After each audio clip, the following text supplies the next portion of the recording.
Praise the lord. Minute with God's word. నేటి దిన వాగ్దానము. కీర్తనలు 9:13 నీ రక్షణను బట్టి హర్షించినట్లు యెహోవా నన్ను కరుణించుము. మనం దేవుని వాక్యాన్ని చదివి ఆయన కొరకు కనిపెట్టినప్పుడు పరిశుద్ధాత్ముడు మనతో మాట్లాడుతాడు.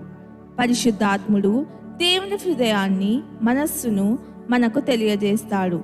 పెంతెకోస్తు దినము నుండి ఈనాటి వరకు సంఘంలో ఆత్మ పనిచేస్తున్నాడు. దేవుడు ఏం చేయబోతున్నాడో దేవుని ప్రజలకు ఆయన ప్రత్యక్షపరుస్తాడు. తన సేవకులైన ప్రవక్తలకు తాను సంకల్పించిన దానిని బయలుపరచకుండా ప్రభువైన యెహోవా ఏమీ చేయడు.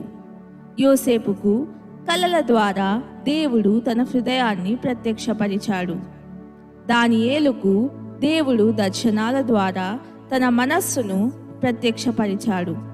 దేవుని మహిమార్థమై నీవు బలంగా వాడబడినట్లు పరలోకం నుండి నీవు కూడా నూతన ప్రత్యక్షతలు పొందాలని కోరుచున్నాను. ప్రార్థన.